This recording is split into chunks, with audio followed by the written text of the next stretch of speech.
The last time I played Dungeons & Dragons, I ended up in the shoes of a nasty gnome thief. A cocksure little prick who valued gold over the life expectancy of his friends, never took a shot that wasn't cheap, and would gleefully steal anything that wasn't nailed down. He was flippant, profane, and a blast to play. I guess you could say I was accidentally training for Styx, Shards of Darkness. Paint that gnome green, give him a handful of crazy magic powers, and lose the party members, and you have the basic ingredients for Styx. He's a jerkbag little goblin who is flippant, profane, and yes, a blast to play. Shards of Darkness is the second Styx game and the third title the titular goblin has made an appearance in. He was originally a sidekick character in Of Orcs and Men, a combat-heavy RPG. Don't worry if you haven't played any of the other titles however, as Shards of Darkness does a reasonably good job of getting new players up to speed and into the stealthy, thieving, assassinating fun while gradually introducing the background. And make no mistake, Shards of Darkness is a stealth game through and through, with more in common with the original Thief or Splinter Cell than today's Assassin's Creed. The emphasis is on being clever and sneaky. You can slit throats from the shadows, but don't expect to be winning many duels of honor. Thankfully, Styx is a tricky little goblin and comes pre-equipped with a well-developed repertoire of stealthy moves and acrobatics right out of the gate to help you accomplish that. He's been skulking around in the dark for a long time, and it shows.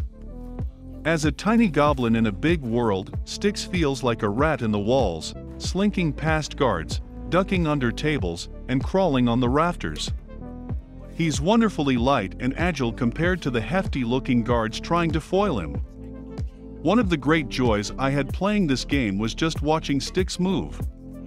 Everything he does is beautifully animated and fluid. He'll clamber up a ledge, press himself flat against a wall as he shuffles across a 4-inch overhang, and then leap off to swing across a series of ropes in one smooth sequence of moves exactly as you'd hope a super-skilled goblin thief would. Of course, I suppose every thief or spy can shimmy up a wall or stuff a body in a broom closet these days, even if they don't look as good doing it. What really sets Styx apart is his exotic collection of magical abilities.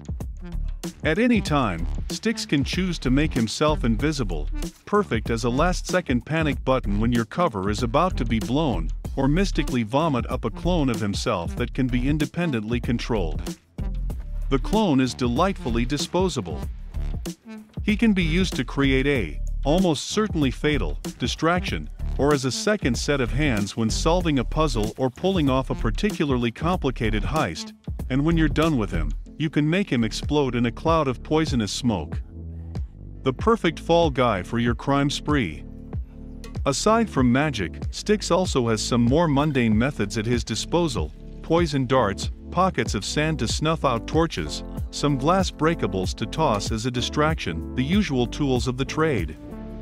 As you progress through the game, skill points earned by completing story missions and meeting side goals can be spent on expanding both his mystical abilities and the kinds of tools he can craft.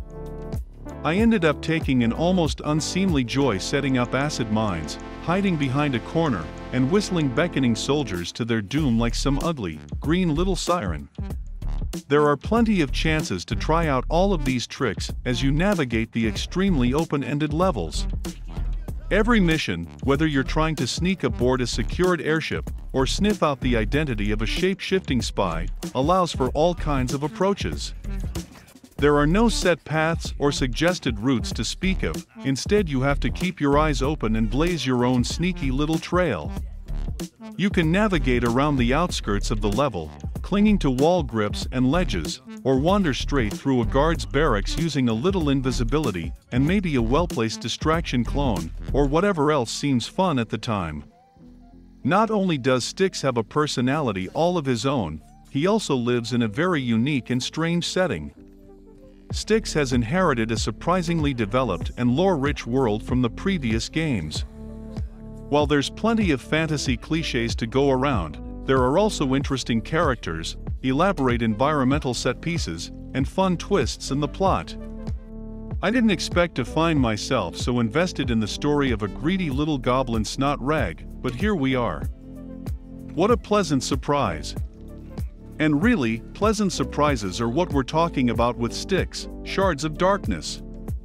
Don't let the reduced price tag or the fact that Styx's previous titles aren't exactly household names fool you.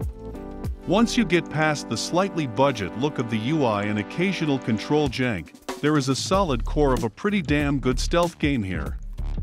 Give him a chance, and Styx might just steal your heart, only to pawn it at a fraction of its value, the little bastard.